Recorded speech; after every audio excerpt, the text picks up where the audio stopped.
Praise the lord. ఈ రోజు దేవుని వాగ్దానంగా ద్వితీయోపదేశ కాండము 15వ అధ్యాయము 6వ వచనాన్ని చూసుకుందాం. ఏలైనగా నీ దేవుడైన యెహోవా నీతో చెప్పి ఉన్నట్లు నిన్ను ఆశీర్వదించును గనుక నీవు అనేక జనములకు అప్పిచ్చదువు గాని అప్పు చేయవు, అనేక జనములను ఏలుదువు గాని వారు నిన్ను ఏలరు. దేవునికి స్తోత్రం, మహిమ కలుగును గాక. చాలా అద్భుతమైన వాగ్దానాన్ని మనం చూస్తా ఉన్నామండి. దేవుడు ఒక వ్యక్తిని ఆశీర్వదిస్తే ఆ వ్యక్తి ఆశీర్వాదంతో పాటు ఐశ్వర్యం గల వ్యక్తిగా అవుతాడు.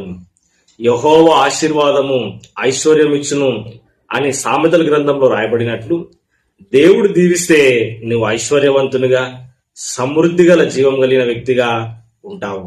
నీ కుటుంబము అనేకులకు ఆశీర్వాదకరంగా ఉంటుంది. నువ్వు చేసే పనిని దేవుడు దీవిస్తాడు. నువ్వు చేసే వ్యాపారాన్ని దేవుడు దీవిస్తాడు. నీకు లాభాలు వచ్చే విధంగా దేవుడు చేస్తాడు.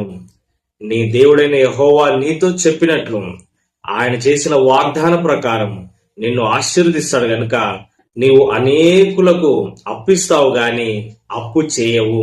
ఆమేన్, హల్లెలూయా. దేవుని వాగ్దానం ఎంత ఆశీర్వాదకరంగా ఉంది కదండి. చాలాసార్లు చాలా మంది ఉండే ఇబ్బందికరమైన పరిస్థితి ఏంటంటే అప్పులు తీసుకోవడం కదండి.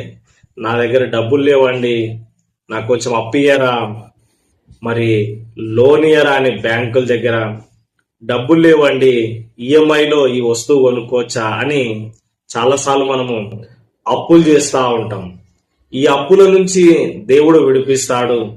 నీకు సమృద్ధిగా ఆశీర్వాదాలు దేవుడిస్తాడు. హల్లెలూయా. నీవే ఇతరులకు అప్పిచ్చే వ్యక్తిగా ఉంటావు గాని అప్పు తీసుకునే వ్యక్తిగా ఉండవు. అంటే లేమి దరిద్రము ఉండదు. హల్లెలూయా. లేమి దరిద్రము, శ్రమల పాలై ఉండడము, అనారోగ్యంతో ఉండడము, అప్పుల పాలై ఉండడము ఇది దేవుని చిత్తము కాదు. నీవు ఆశీర్వాదకరంగా ఉండాలనేదే దేవుని చిత్తము. అబ్రహామా, నేను నిన్ను ఆశీర్వదిస్తాను, నీవు అనేకులకు ఆశీర్వాదకరంగా ఉంటావు. హల్లెలూయా. దేవునికి స్తోత్రం. దేవుడు నిన్ను సమృద్ధిగా దీవించినప్పుడు నీవు మంచి ఐశ్వర్యాన్ని కలిగి ఉంటావు. నీవే ఎవరికైనా అప్పిచ్చే స్థితిలో ఉంటావు, అప్పులు తీసుకునే స్థితిలో ఉండవు. హల్లెలూయా. దేవుని మాటలు విన్నవారికి ఇలాంటి యొక్క ఆశీర్వాదాలు కలుగుతాయి. నీవు దేవుని ప్రేమిస్తున్నావా? దేవుని మార్గంలో నడుచుకుంటున్నావా? దేవుని వాక్యాన్ని శ్రద్ధగా వింటున్నావా? మరి ఆయన చిత్తాన్ని నువ్వు జరిగిస్తున్నావా? నువ్వు అప్పిచ్చే వ్యక్తిగా ఉంటావు. హల్లెలూయా. సమృద్ధిగా ఐశ్వర్యం కలిగి ఉంటావు.